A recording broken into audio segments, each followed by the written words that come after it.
Magandang umaga po sa inyong lahat. At ngayon naman po, makakapanayan po natin si Attorney Asis G. Perez, ang National Director of Bureau of Fisheries and Aquatic Resources, para naman malaman natin ano ang kalagayan ng ating mga fishing industry ngayon sa Region 6, 7, and 8. Magandang umaga po, Director. Magandang umaga, Congresswoman BH. Good morning. Tito, balitaan niyo naman kami kasi alam ko marami ang nasirang small and commercial fishing vessels sa Region 6, 7, 8. Kamusta na po ito ngayon at ano po ang ginawa nating unang hakbang para matulungan sa Well, alam po ninyo yung tama po kayo na halos sa 80% po tinataya namin.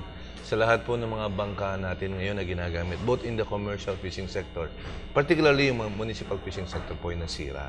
So, hindi po nakakapangisda yung ating mga mangisda. At yun pong ating mga aquaculture projects po doon ay apektado rin. So, medyo malaki-laki po yung damage sa sector natin. Mga magkano po yung naging damage natin, sir? Meron po kami initial estimate na 1.1 billion, pero hindi po ako magtataka kung pag na-finalize po namin yung tally namin, mas malaki pa doon. At saka siguro ang isa pong malaking loss po natin ngayon, yung opportunity loss, kasi everyday po hindi tayo nakakahuli ng close to 1,000 metric tons. Kasi so yun po yung nawala sa production natin ngayon? Daily. Pero hindi ho, ang kagandahan naman sa isda, hindi ibig sabihin na nawala siya. Opo. Hindi lang sila huli ngayon. Kasi nga, wala tayong mga boats. Yes, ma'am. So, pag sinabi mong 1,000 metric tons, mga ilang isda po yun, Tito? Ang 1,000 metric tons, so bali, maraming isda po yan. Ilang percent ng produksyon ng isda natin ang nagagaling sa Region 6, 7, and 8? Roughly about 25%. So, nawalan tayo ng 25% of production. Kailan po tayo makakabangon mula dito, sir? Anong balak ng BFAR gawin? Medyo yun hong captured fisheries, medyo malinaw yung plano natin. Kasi maganda ho dun sa ating captured fisheries. Kung bumagyo ngayon, bukas pwede ka na mangisda ulit.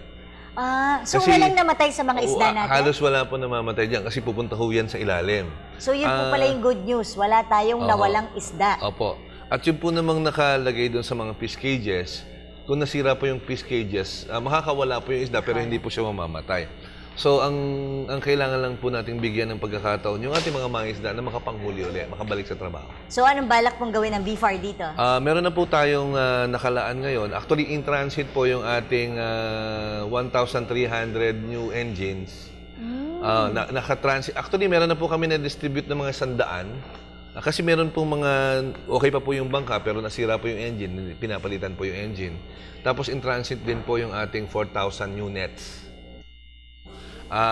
Nakapag-distribute na rin po tayo ng mga 100 units doon po sa mga lugar na naapektuhan. Pero ngayon po, paparating na po yung ating 4,000 na bagong nets. Tapos, yung pong pambili ng ating po mga bangka, kasi po, yung po kasing bangka, bukod sa makina, kailangan yung kasko ang tawag. Opo. So, meron ho tayong binaba ng pondo na pambili po ng mahigit 2,000 bagong kasko. Tapos yun ho, ang expected ho namin, by next week po, mga Tuesday, na-distribute na ho natin yun sa mga ilang munisipyo at makakapag-umpisa na pong magawa ng bangka yung mga mangisda. I see. So, ang number one goal ng BFAR ngayon, makapag-distribute tayo ng mga bangka para makasimula ng makapangisda at may livelihood na yung mga fishermen natin. Opo, yun po. Makakabilis, mabilis pong makakabangon yung mga fishermen. Oo. Kasi, sabi ko nga po sa inyo, basta may bangka na po sila, may net na po, pwede na pong lumaot eh. Oo Hindi po nga. kagaya ng ibang produkto, halimbawa, mag-aalaga ka ng hayop, months po yun bago mapakinabangan. Pero yung sa fishing po, bukas meron na kagad. At saka pwede nang kainin, pwede nang ibenta, Yes, makakatulong na sa komersyo, yung commerce natin doon. Yes, ma'am. So, ilang bangka po ba ang target natin gawin? Well, ang estimate ho namin, ang nasira po nating bakal, no less than 20,000. 20,000 boats. 20,000, opo. Pero naglo-launch ho nga kami ng campaign. Siguro by Monday po, formally lo-launch po namin. We have to launch immediately 10,000 new boats. 10,000. 10,000 new boats po. At medyo maliliit naman po ito. Maliit po yung halaga. So, Monday po siguro, lo-launch namin formally yung kampanya natin. Na yun po mga gusto mag-donate. Kasi okay po na mag-donate ng pagkain. Pero yung gusto po namin, nakikita po namin doon po sa mga mangingisda natin. Livelihood. Gusto na po nilang mag-umpisang Totoo. lumaban ulit ng bakbakan eh. So kailangan bigyan natin ng pagkakataon. So, Tito, sila. yung mga gusto ba? Kasi like kami, meron kami sa Viber group namin ng mga football parents ng mga anak namin. Opo. May nagsabi sa amin na pwede kami mag-donate ng isang bangka, merong isang fisherman or ilang pamilya na makikinabang dito. So, ganyan din ba yung sa inyo? Magkanong isang bangka? Pwede bang mag-donate? Yung mga gusto naman na instead na relief goods ang ipapadala, ang papadala nila bangka. Yes, Tapos ma'am. may pamilya ba tayong pwedeng i-assign na ang bangkang binigay ninyo ay para kay ganito? Ganun po ba yun, ma'am. sir? Meron na po kasi kaming partial list nung tinatawag po nating municipal fisher folk in the area. May 58,000 na po kami sa listahan namin for Region 8. So, Wow. yun po, may pangalan po, may address yun. Ha? May address, may okay. barangay. So, malinaw So, po pwedeng yung mamili. Pwede pong doon. Tapos, ang nag-usap po kami ng mga mayors doon sa Eastern Samar. Ang gagawin po natin, for every 10 fishermen, isang bangka muna. Kasi hindi po pwedeng mabigyan natin kaagad lahat. Kasi kung mabibigyan, hindi po kakayanin eh. But ang nakikita po namin, we group them, group of 10. Okay, for every 10, isa lang muna. Para lahat po ng barangay magkaroon. And then, eventually po, pagka magsi-second round po tayo, yung next, Magkano pong isang bangka? pagka po yung mga municipal boats, pinakamataas na po yung 15,000. May makina po yun. May makina na May yun. makina na po yun na maliit. May na lambat na rin May yun. 5 horsepower. Halos abot na rin po yung lambat, pero kasi yung pong bangka mismo, ang approach po kasi namin, para hindi po, kasi hindi po naman po pwedeng ikontrata yung mga bangka dahil wala pong makakagawa na mabilis. So yung po mga fishermen bibigyan po natin ng materyales, sila po bubuo. Gaano po nila katagal mabubuo Ay, kaya ang po isang nilang bangka? buuin yan ng mga 3-4 na araw. So, ibig mong sabihin, pagdating sa Tuesday ng pinadala mo, mga next week, pwede na sila Pwede na ho. mamangka? Or after nga 5 days, Yes. okay 5 days, na sila? gagawin na ho nila yon. Ay, ang galing. Tapos, pagtapos po, pagkas pa magawa nila, saka po na ibibigay yung makina. So, para malinaw po kasi, syempre, para may incentive Oo po nga. sila na, okay, you build your boat. Once you build your boat, we'll give you the engines. Napakaganda ng programa nyo, sir. Sana marami tayong makatulong kasi kung 10,000 ang target mo, pero 20,000 naman yung kailangan. Yes, ma'am. At the government can allocate already almost 1,500. So, alam nyo, natutuwa nga ako, kahapon may nag-donate na isang university, yung partner namin na University of Japan. So, I asked them, pwede ba yung pera nyo dinonate? Hindi na pagkain, bibili na lang namin ng bangka. Siyam na Oo nga, pamilya yan. tama. Pumayag po sila. So, kasama na po kaagad sila doon sa meron na po tayong siyam. And then kanina po, tumawag po yung mga iba-ibang projects na gusto na nga nila, bangka na lang po ibibigay. And I think we should encourage people to help us kasi medyo yung aming kasing proseso medyo matagal. Pero yung private sector process kasi medyo mas mabilis. So, mas makakabigay tayo ng immediate support po. Oo, sige, napakaganda po ng programa yan. Kamusta naman po yung Homonhon Island? Ma'am, I was in Homonhon last week. No? Andun ho ako last week.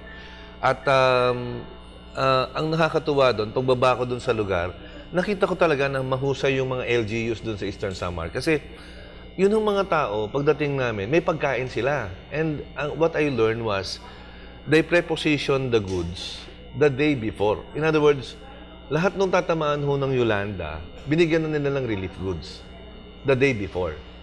And then, so pagdating namin, may pagkain. Alam mo yung hinihingi sa amin ng mga tao doon sa Humuno, napakalayong island doon? Pako. Pako. Humingi ng pako. They want to rebuild their lives. So, medyo na doon, sayang nga lang hindi namin mailabas yung footage. Yung mga tao parang masayang-masaya, bigyan mo kami ng pako para nagrarally sila. Pako, ganon.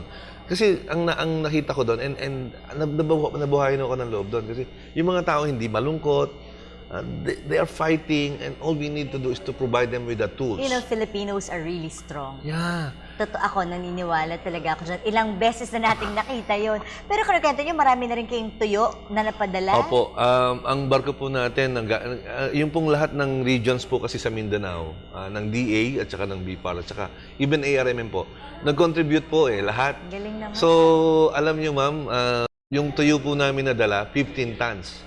15 tons, 15 tons, opo. Yung pong dilata po na nakalagay po doon sa barko na paubos na po ngayon, nasa 1,000 po na karton. Nasa 100,000 na dilata po 'yon. At marami pa pong bigas, prutas at ang pinadala po ng DA, mga preskong gulay kasi nga naman puro Dilata, puro kasi. masama So na sa kamote, katawan. tapos yung saging. nung makita ko ng mga tao yon, natuwa kasi high moral eh. Oo, totoo. Diba? Nakaka-high moral. Tsaka kamatis, maraming kamatis. Oo. Maraming kamatis na karga ho yung barko natin. At yun po yung maganda doon na parang nakita namin.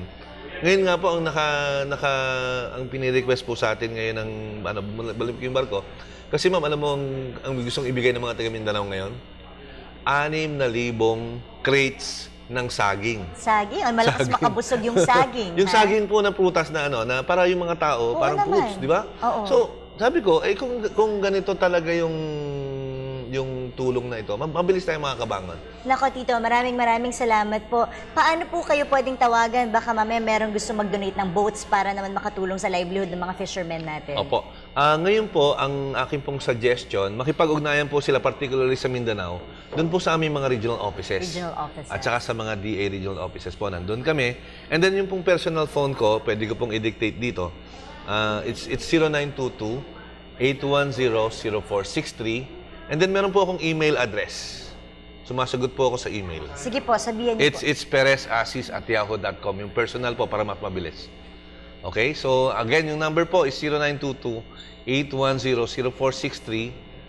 And then, of course, yung email address is perezasis@yahoo.com. And they can also contact me at aperez@bpar.ph. Maraming salamat po, Attorney Perez ng Bureau of Fisheries and Aquatic Resources.